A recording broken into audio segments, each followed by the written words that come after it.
Hello everybody, this is Starman and welcome back to Let's Play Betrayal of Krondor. Well, last time you remember, we explored the sewers of Krondor and we finished Chapter 1, but I ran into a glitch trying to read the opening of Chapter 2. Luckily, the game designers in their wisdom do allow you to start off with reading the chapter headings, although it looks like 2 might not be available to us yet looking at this menu. Yeah, okay, that's odd.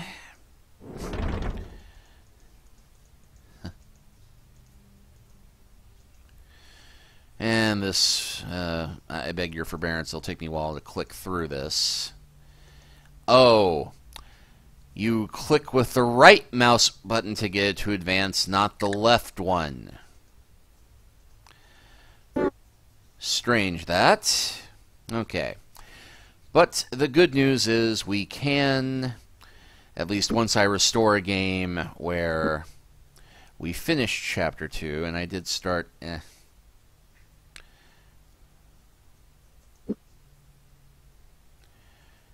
Okay, so from here, I can go and rewatch the video that opens Chapter 2. Sorry about that, but this will be rather awesome. At least I figured out now why my mouse wasn't responding after last one. So, I swear, however, that the left mouse click worked before. Anyway. A whisper led him through madness. He stumbled forward with unfamiliar feet 10 times too small to belong to a warrior. There were lights on the hills around him, fires, voices, shouting through a downpour of slooshing hoofbeats. He reached for his sword, then remembered that he hadn't a sword that night. He had only been a boy of 12 midsummers. Only a boy, and yet he led the ragged remains of his father's tribe. Who leads the more at hell? The whispering voice insisted in his head. I must see more. Years. A river of men chorused together in a bleeding tide, and he was amidst them. Screams rang. A howling figure silhouetted himself against the moon and brandished a bloody sword aloft. The wolfish figure screamed words of wrath and damnation as he cleaved his way through the Mordhell brothers. He was Delicon, former General Bermandus, leader of the unified tribes of the Northlands, and he was... the enemy. Goraf. The memory detonated into a million fading thoughts, each fleeing after the faint echoes of a weak whisper. Before him now there was a new image, the face of a fair young girl whose pale blue eyes watched him with weary interest.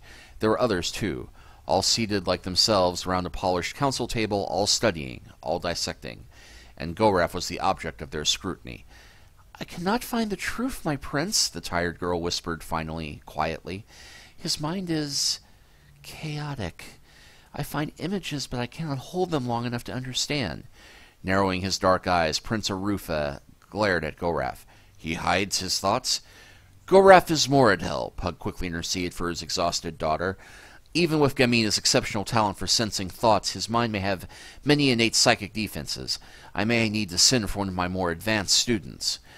Yes, Gamina is Pug's adopted daughter, and she is what we would term a telepath.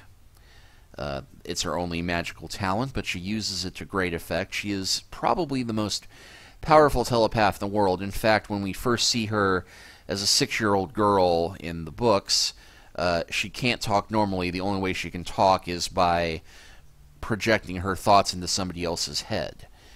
She eventually does overcome it, thanks to Pug and his wife's, love and treatment of her, because she had a rather bad life. But she goes on to be a very important character, albeit briefly.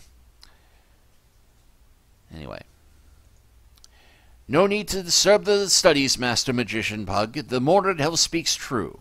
The council members exchanged surprised glances, then turned their attention to the aged magician seated next to Pug. Lowering his eyes, the man made a dismissive gesture. Forgive me, I do not mean to presume, but I have looked into his mind as well, Makala continued. War in the kingdom would have many wide-ranging effects, not the least of which would be a disruption of trade between our two worlds. My empire of Suranuani would be most displeased if our rift-making secrets were seized by barbarians in warfare. Goraf glowered at the Surani magician. Trading agreements notwithstanding, the Mordhell watch your borders. Nighthawks spy on your imperial cousins, and before the snows there will be an army come to the kingdom. Heed my words, Prince of Krondor. You must prepare your troops. Anger flashed in the thunderheads of Arufa's eyes as he rose to his feet. And got that neon brick pattern again. What I must or must not do will not be dictated by a dissident Moradhel. If not for Locklear's good faith in you, I would have had your head staked on a pole and paraded up and down the low quarters of Krondor once I saw you. I've been tolerant while listening to your vague speculations based on incidental half-heard conversations, but how am I to believe what you say? What evidence have you laid before this council to prove what Delacon intends to do? What evidence? I bear the humiliation of betraying my vows of Moradhel and the indignity of surrendering to a sworn enemy. Why betray Delacon to the Kingdom of the Isles? Of what benefit is it to you to snare him? He is leader in name only. However bitter a draught Delacon might be for your kith and kin to drink, magician, his rule is black poison in the gullets of me and mine. Already he enslaves my cousins and rapes the land. Bloody his nose, Prince of Krondor. Blunt his swords, and the unified tribes will cast him down in wrath. Let him cross your northern border, however, and 10 of our clans will join their strength to his, and the legacy of Remandus will be but a spark next to his glory. Where would you have me send my troops?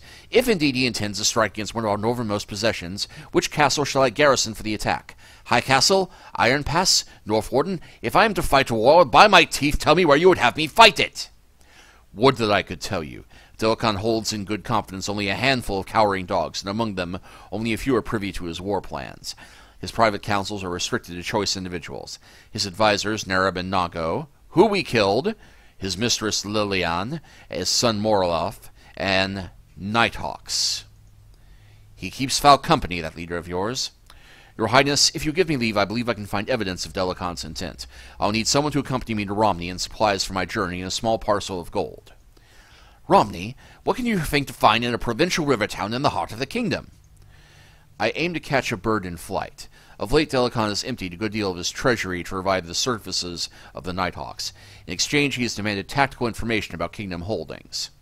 He's turning the Guild of Assassins into a guild of spies? Only for a time. Although the payments have always been left in various hidden locales, the messengers were always sent to a rendezvous in Romney. If I go there, I may be able to intercept information concerning a forthcoming attack. Would such evidence suffice? Perhaps. Damn me, but I don't trust you, Goraf. How do I know that this isn't a plot of yours? We can weigh the evidence into our heart's content, but your cousins could be slitting the throats of my serfs as we sit dawdling. Go to Romney, but you will provide for yourself. If this is part of some secret Moradhel scheme, I'll not look a fool before the world. Pug, unroll the map for me. The scroll smelled of dust. Scrawled in chicken scratches and spider tracks, tiny lines staggered across the moth-eaten paper, indicating the paths that were the major roads within the kingdom. Pointer in hand, Arufa bent over the map and pointed to a large black dot. We are here in Krondor. At dawn tomorrow you will leave through the main gate and rendezvous with your escort, Seigneur James. I know you might prefer Locklear's company, but he has business elsewhere. You will head to Romney. Providing one of Delacon's assassins doesn't slit your throat first, you should reach the Ursine Ford within the month. In Romney, you will join a special detachment of King Liam soldiers staying at the Black Sheep Tavern. They may be of service to you. Nodding, Goraf took in Rufus' advice. Listening studiously as the prince reviewed the details. If you find the evidence, I will act only when James has conveyed the information to me. Is that clear? Only when I receive James's word. Until then, I wait. Understood, Goraf replied. Good, Arufa replied, slapping the surface of the tail of his palm. Looking around the council chamber, he noted the weird expressions of all who sat around the map. Why don't you let Gamina and Makala show you around Krondor? I have a few things I need to consider alone. Yes, let the 16-year-old girl and the wizard from another world show you around the city that is the biggest den of thieves in the Western Kingdom. Reading the offers of polite dismissal, the worn council members began to file out the door, most glad to be on their feet again after the grueling session. As Pug passed by, however, Rufus snagged his sleeve and drew him back to the table. If you don't mind, I would have your counsel, cousin Pug. Certainly, Pug replied, resuming his seat. I am all attention. Yeah, Pug is not a cousin by blood. He was adopted into the royal family for services to the crown, but he was never officially adopted as a son, so they all decided that cousin would be appropriate enough rather than brother, although he is considered fondly by the royal family. Another little interesting pattern there, very 90s. As I see it, Delacon could only have two potential targets for attack in the kingdom, High Castle and Northwarden. His fortress at Sargoth is 300 miles to the north, and I doubt he has the resources to defend a line that long. That to there is 300 miles. Goodness, we have walked far in this game. So an attack at Northwarden seems unlikely, leaving High Castle, which is a viable alternative, but neither target seems to have an obvious goal. Well, it's obvious if you know anything about what's at Sephinon, but that's the joke of it. Arufa and Pug do know what's at Sephinon, but they are being very glib about it, so as to maintain the mystery for the game players who have not read the books. Which makes this a bit weird if you have read the books, but anyway. Neither target seems to have an obvious goal. I know you're no field strategist and you hate to become involved in state matters, but I should like you to delay your return to your home at Starduck for a while. I feel ill at ease. You're not alone in that. I too have sensed something unusual in the air, but I wouldn't describe it to anything as dire as magic. More likely we suffer from bad soup. Feelings aside, I'll call up the militia reserves from Malix Cross, Darkmoor, and Lighton to join them to a detachment of the Krondorian Lancers just outside the Dimwood. James will send word to me there. What of the garrison? It will remain in place. I have considered the option of a full push south, and it seems unlikely, but I'll give Delicon nothing. Our agreement reigns. That would be the secret garrison at Sephinon. Now we wait. God's help Goraf if he betrays us to the Morid Hell. So that brings us to Chapter 2. And we do have James and Goraf in the sewers of Krondor. And James's inventory has some arrows, some rope, some rations, an armorer's hammer, decent broadsword, a medium crossbow, and some lockpicks, which is rather pitiful stuff compared to what we had before. I'm going to light a torch, because we are starting, well, actually we started elsewhere, but I had to come down here to save. So we will go back into the palace, where this lady is what greets you when you officially start Chapter 2. A pleasure to see you again, James. Mine is the greater pleasure, my lady. Is Pug about? You've just missed him. He and Maka went off to discuss magic someplace, and if I know my husband, that means I won't see him for a few days. Even on holiday, he can't seem to take his mind away from his work for long.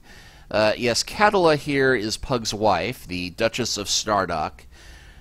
She is part of a race of warrior folk from Kellowan, the world where Pug was a slave for several years, the Surani homeworld, but not part of the Surani race. They're one of the vassal people who have been conquered by the Empire of Suranuani. And bit weird that we find her here in Krondor and that she's not at Stardock, but yeah, it's a bit weirder that, well, as I said, the Suranuani culture, the Surani culture, appears very loosely based in feudal Japan, so I guess having her wearing a pink kimono kind of makes sense, but anyway, just commenting on the costuming here. In many ways, he and the prince are much alike. Where is Arufa, anyway? Off with the twins and Princess Anita. It seems your famed luck is running thin today. Quite the contrary. I still have your company, if I may have a moment. As much time as you need. What may I do for you? Well, not much we can ask her about right now, but, and this bit just includes mythology gag. Gamina. So when do I get to meet this stunning daughter of yours? I've heard quite a bit about Gamina, but I've been too busy to make the time to meet her. I imagine you'll see her as soon as I do. She's more than likely trailing Pug and Makala about the palace. Any opportunity to hear her father discuss magic, and she's immediately at his side. Then, too, it may be she's hiding from Rufus twins. She's not quite interested in boys yet. Well, okay, maybe she's not 16, but I think she'd be about 16. And the reason why we have this random question is that in 10 years' time, in the book Prince of the Blood, James does meet Gamina, and they have a literal love-at-first-sight moment, because Gamina winds up accidentally stunning James as he accidentally peeps upon her while she's taking a bath. They're both bathing in the same pond, and it's a very sweet scene, but the long and the short of it is that she stuns him, saves him from drowning, reads his mind, sees everything about him, and, well, is a literal love-at-first mind touch, because James finally finds a woman who knows every dark secret he has and still likes him in spite of it. And magic supplies. I know that quite a few of the artificers in Stardock have begun exporting their goods from the Academy. Are there good places to buy magical items near here? The most notable one that's close is a little place called Stardock Annex at the Abbey of Ishap at Sarf. Officially, they have no ties to the Academy, but there's not much we can do to keep them from using the name. There's also a fellow by the name of Deba who buys from us, but he lives a long distance from here, out north of Romney, if I recall. So, yeah, not much here, except there is one bit here. The room was cramped. Lucky, lucky, lucky, James muttered, looking through the Seigneur's personal effects piled in disorganized heaps. You may be a fine swordsman, but your personal organization leaves quite a bit to be desired. Because, yes, we have all of Locklear's gear stashed here.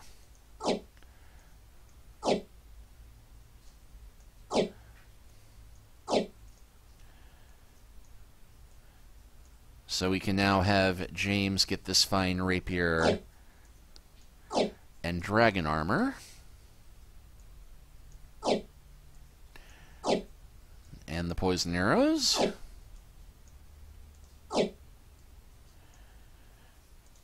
And more lockpicks, which are going to do much better in James's hands. And that is why we've been carrying the second pair of weed walkers this whole time, so that James can have one.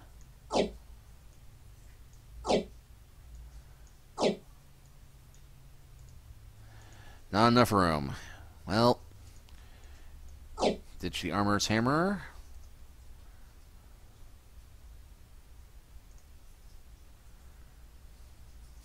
Well.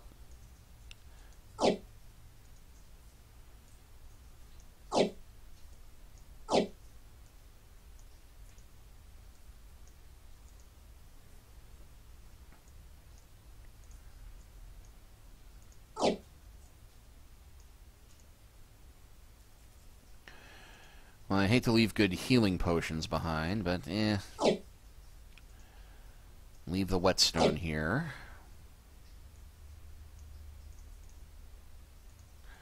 Oh, huh.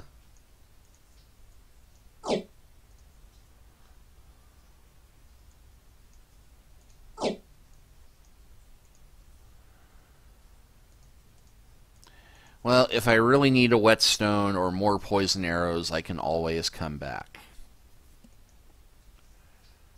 Actually, let's make this simple.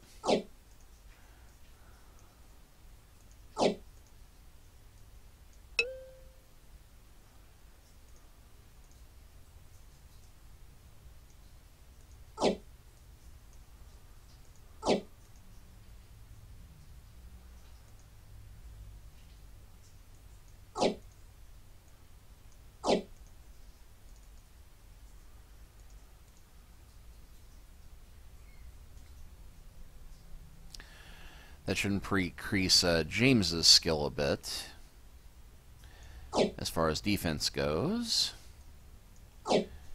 And, well, that book's not going to be much used anyway.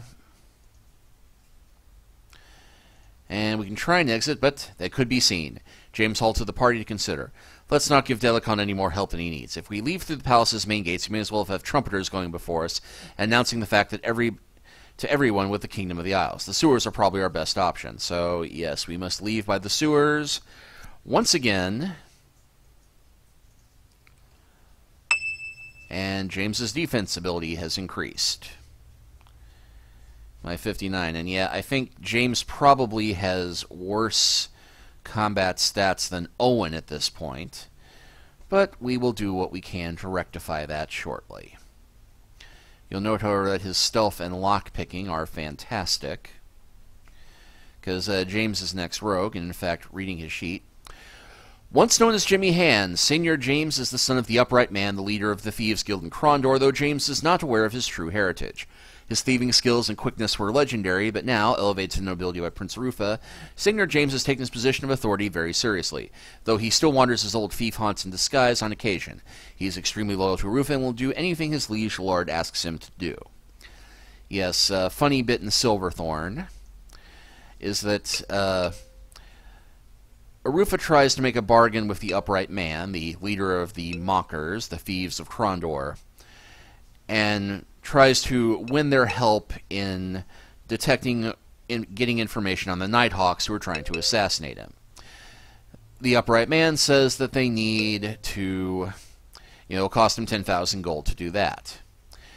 Well, then Arufa also asks about buying a pardon for Jimmy, who brought the information about the assassins to him before he took it to the upright man, partly because the first thief of a higher rank that Jimmy went to tried killing him before he could give anything, so Jimmy wasn't sure who among the Thieves Guild he could trust. But he still did break his oath with the Mockers, which leads to Arufa offering a pardon for him, which costs him another 10,000 gold. At which point, 20,000 gold spent, Arufa's ready to call it a night. And then the upright man asks him, in times long past, it was not unheard of for a father to be able to buy a patent of nobility for his son. How much would it cost to do that? And Arufa says, without blinking, 20,000 gold. And there is much laughing and slapping on the back, but not literally, but yes. So here we are with Gorath and James, and we now know the fastest way out of the sewers from here.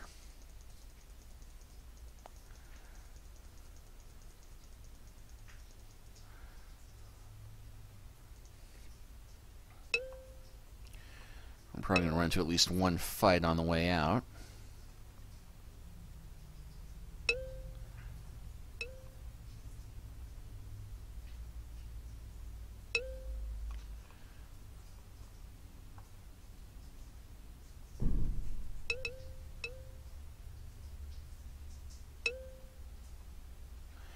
A shadow approached. From a murky corner of the room, the figure advanced toward them. Gorath's pulse quickened for a moment, but he relaxed slightly as he saw they were not about to be attacked. That took you too long enough. I was beginning to think the Mockers had you bagged up again. Seigneur James, is everything all right? Squire, supposing I ignore for the fact that this trip is a state secret to which you are not supposed to be privy, and that we are hurrying out of the sewers instead of leaving by the main gate at the proper time. How did you find out that we were coming? Well, after Seigneur Locklear dumped me off, after we got here and told me I could go home, I got bored and decided to check out Krondor. Unfortunately, there's not much interesting going on here, so I thought I'd come back to the palace. I tried to pay Gorath for an unexpected visit last night, but discovered the guards had been doubled, with orders that no one could see him. I might have fallen for it if I hadn't heard someone snoring in his cell. Gorath doesn't snore, I take it. Not a sound. When I realized that something was in the air, I went to find Locklear and discovered that he was mysteriously absent despite a tray of food delivered to his door just moments after I slipped away. Finally, I came down here and talked to Lim, who told me that you had been down here earlier this morning. At that point, I realized Rufa meant to slip Gorath out of Krondor for some reason. Are you sure you're not a thief by profession? You think unnervingly like a mocker I used to know. James is talking about himself in this case, because Arufa, in the past, tried slipping away unnoticed several times, and Jimmy managed to see through the ruse and snuck off anyway, despite Arufa not wanting a 14, 15-year-old boy thief tagging along. Thankfully, it turned out it was a good thing he did, because James wound up saving the party on more than one occasion. Which, an important lesson for all you gamers out there, whatever the world, whatever the RPG, always have a good rogue with you. So are we ready? We should probably get moving. Where are we going, anyway? You cannot accompany us, Owen. Our mission is too important. Quiet, Mord. Hell, I'll handle this. But I could jeopardize your mission. Who knows who might take me captive between here and Tyburn? If I go back to Krondor now, I might accidentally talk to someone. Besides, I'm from the eastern part of the kingdom. I know the area and I might be able to help. For better or worse, you seem determined to hitch your fate to catastrophe. But if you want to get yourself killed at a tender young age, who am I to naysay it? I used to pull the same stunts when Arufa wished to pull out of Krondor. All right, then, Squire, you can come along, but these are the ground rules. 1. I am in charge and do whatever I say without question. 2. Under no circumstances do you reveal anything about Gorath or our mission to anyone. If anybody asks, you will continue with what Seigneur Locklear suggested. Gorath is an elf. Thirdly and lastly, you don't wander off on your own. I don't care if you're watering the trees, you ask me first. Is that all clear? Absolutely, whatever you say. Stop smiling. You're going to earn your keep. I know I'm going to regret this, but let's get moving. We have a long way to go and no time to get there. And we will probably run into Lim again as we get to the exit. Well, we might. In fact, it would be fun if we did. But yeah, nothing hidden in the hole still.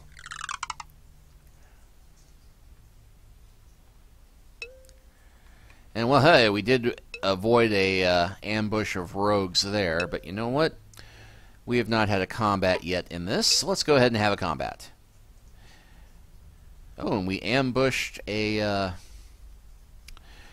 magician rogue. You can tell by the yellow tights. And you'll also note that James goes first because he is faster than Owen.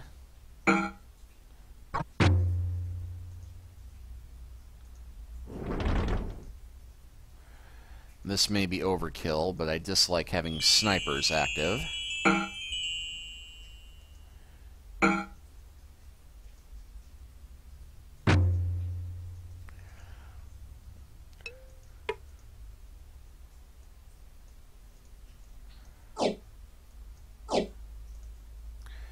And anything on the part? Well, a bit of gold.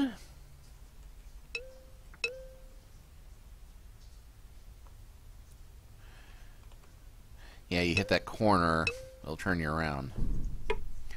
Okay, I guess we will not see Lim in this chapter after all. And it just occurred to me we never stopped by the inn back in chapter 1. And 189 gold, not bad.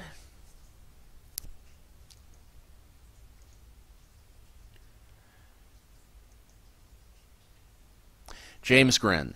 Seated behind one of the benches was an old associate, Nivek, Lord Minister of Finances for the Western Realm. A Lord subject of Arufa, he had befriended both he and Sovereign Locklear during the scramblings about in Krondor Street, and had taught them both a good deal about the workings of the kingdom's finances. Looking down the considerable length of his nose, he greeted them cheerfully. Yes, that is a considerable nose. Said James, what a pleasure to see you. The pleasure is mutual. How are the ledgers of the kingdom, Navik? Think we shall have money enough to keep the kingdom running for another year? The ledgers are at a balance, but I dare say my first suffers a deficit of catastrophic proportions. Though I handle the thousands of sovereigns a day, I fear I haven't the command of more than a handful for my own use at the moment. I don't suppose you might be in a position. What do you say, Owen? Do we buy a drink for the honorable tax collector, or do we allow him to expire first? Barkeep, a drink for the tax collector! There's something you don't hear often. Drink up, friend, and tell me what you know. You've always had a good ear for the happenings in and out of the kingdom. Rumors? My goodness, no me. I'm not the side to consort with rumor mongers. No, sire, you should know that. Of course, I do occasionally hear a few facts that are of interest to people. Accounting is a fascinating business, you know. All the figures and such. Something a bit more lively, if you please. Stolen cows, cheating wives, dishonest traders, that sort of thing. The prurient and the scatological, eh? Well, let me think on it. I believe I heard something last week, at least. I believe it was last week.